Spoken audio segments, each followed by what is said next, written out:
থাকলে দেখা যাবে কোথায় লেখা আছে, কোন বইয়ের পাতায়, আমাকে দেখাবেন কেউ মেহেরবানি করে। চোখ থাকলে দেখা যায়, কান থাকলে শোনা যায়, জবান থাকলে বলা যায়, আচ্ছা কোথাও লেখা? ভাই আপনার নামটা চিল্লাম নাম, আরে আপনার চাইতে বড় সুন্দর চেহারা সুশ্রী, তো লোকটা ওরকম করছে কেন? আপনার চাইতে ভালো চেহারা, ভালো মুখ, ভালো কাপড় চোপড়, ভালো ফ্যাশন স্টাইল, তো লোকটা ওরকম করছে কেন? ভাই আপনার বাড়ি, চুপ করে আছে। আরে ভাই আপনাকে বলছে আপনার বাড়ি, পাশের লোকটা বলছে আসলে উনি কানেই শোনে না। আল্লাহ দেখিয়ে দিয়েছে কান থাকলে শোনা যায় না যদি আমি আল্লাহ না শোনাই, এ জবান থাকলে বলা যায় না আমি আল্লাহ যদি না বলাই, এ চোখ দেখে না আমি আল্লাহ যদি না দেখাই। কি বলে লোক? ভাই ওনাকে আসলে কি করে চিনবে? উনি তো জন্ম অন্ধ, জন্মের থেকেই চোখে দেখে না। আল্লাহ দেখি এ হচ্ছে হকিকতে, হচ্ছে ঈমান, লা ইলাহা। চিউটি থেকে জিবরিল কেউ করে না, করনে ওয়ালা জাত আল্লাহ। আমাকে চলার জন্য যে হায়াত তন্দুরুস্তি রেখেছে এটা তার মেহেরবানি। পাশের বাড়িতে গিয়ে দেখো জওয়ান 22 বছরের ছেলেটা, মানে শুধু লেংড়িয়ে নয়, পা ছেঁচেলে মানে পিছন থেকে মাটিতে ছেঁচিয়ে যাচ্ছে, দাঁড়াবার কোনো ক্ষমতা নেই।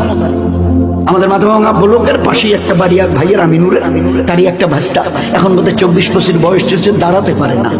24-25 বছর বয়স চলছে ছেলেটা, ওই বসে বসে আল্লাহ তোমাকে একে দেখো আর তোমার নিজের চেহারাটাকে দেখে ভালো করে বুঝে নাও। এই আল্লাহ, এ বেচারা দুটি দাঁড়াতে পারে না, 24-25 বছরের, হি ওয়াজ এ ভেরি ইয়াং। 24 বছরের বয়সের লোক তো মানে যুবক হয়, আর সে দাঁড়াতে পর্যন্ত পারে না। আরে আল্লাহ তুমি কত দয়ালু যে আমাকে শুধু দাঁড়ানো নয়, দৌড়াবার আল্লাহ তুমি আমাকে ক্ষমতা দিয়েছ। তবে আল্লাহ কোন জিনিসটা সিজ করে নেবে জানা নেই। এই জন্য দোস্ত একটু হুশ করে চলিয়ে, দুনিয়া মজাক উড়াবার জায়গা নয়, হুশ করে চলিও, আমার কাছে ফিরে আসতে হবে। ওই দিন আমায় 4টা জবাব নেব। সারাটা জীবন কোন আমলে কাটিয়েছো? জওয়ানি যখন টকবক করত, ওই জওয়ান কালের পুরো হিসাব শোনাও। Second question will be there, সারা জীবনের হিসাব দাও। দ্বিতীয় কোশ্চেন, জওয়ানি যখন ছিল 15 থেকে 30-35, ওই সময়টা কি করে কাটিয়েছো? মাল কোথা থেকে এসেছে আর কোথায় লাগিয়েছো পুরো হিসাব দাও। টাকা হিসাবে নয়, পয়সা হিসাবে, পাই পয়সা কি করে এসেছে। টাকার হিসাব দিলে 50 পয়সাগুলো যদি বাদ চলে যায়, ফাঁকি দিয়েছো, মদ খেয়েছো, ও হবে না। পাই কোন রাস্তা দিয়ে মাল কামিয়েছো আর কোন রাস্তায় মাল লাগিয়েছো, আমি তো বলে দিয়েছি কিভাবে কামাবে, কিভাবে খরচ করবে। Fourth question will be there. চতুর্থ, যে দিনের ইলম তোমার জানা ছিল তার উপরে কতটা নিজেকে চালিয়েছো। তুমি তো মুসলমান, জানতে 5 ওয়াক্তের নামাজ ফরজ নয়, ফরজে আইন। 10 বছরের পরের থেকে ছেলে অথবা মেয়ে 5 ওয়াক্তের নামাজ পড়া ফরজে আইন, না পড়া গুনাহে কবিরা, না পড়া মুসলমানের সঙ্গে তার কোনো সম্পর্ক নেই, ইসলামের সাথে তার কোনো সম্পর্ক নেই, শুধু ইসলাম থেকে বেরিয়ে চলে গেছে। যার কাছে নামাজ নেই, ইসলামে তার কোনো জায়গা নেই। একটু আগে যে মহাসাহেব এই ব্যাপারে কথা বলছিল, আমরা এই কতটা মন দিয়ে শুনেছি আল্লাহই জানে।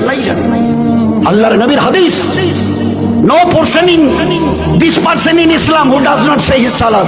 যার কাছে নামাজ নেই ইসলামে, আমি নবী বলছি, তার কোনো জায়গা নেই। কি করে বুঝবো যার কাছে নামাজ নেই ইসলামে তার কোনো জায়গা নেই? কি করে বুঝবো, কতটা বুঝবো? আল্লাহর পেয়ারা নবী এমন এক এক্সাম্পল দিয়েছেন যে তাজ্জব লাগে শুনলে। জিজ্ঞাসা করছো আমার সাহাবারা, সাথীরা, আচ্ছা তোমরা কান কাটা লোককে দেখেছো? আল্লাহ রাসূল দেখেছি। আচ্ছা হাত কাটা লোককে দেখেছো? দেখেছি। আচ্ছা পা নেই এরকম লোককে দেখেছো? পা কাটা? আল্লাহ রাসূল দেখেছি। বলছে আচ্ছা এরকম লোককে দেখেছো যে মাথাটা নেই এরকম লোককে? তো সাহাবারা হেসে দিয়েছে। আল্লাহ রাসূল মাথা ছাড়া আবার লোক হয়? হাত কাটা লোক, পা কাটা লোক, কান কাটা লোক, নাক কাটা লোক সব হবে, কিন্তু মাথাটাই নেই, এটা তো হয় না। হেসে দিয়েছে। আল্লাহ রাসূল বলছে আমার উম্মত শুনে নাও, তোমরাই বলছো মাথা ছাড়া মানুষ হয় না, আমি নবী বলছি নামাজ ছাড়া মুসলমান হওয়া যায় না। কতটা আমাদের দিলে কতটা বসেছে বলুন, কতটা বুঝেছি।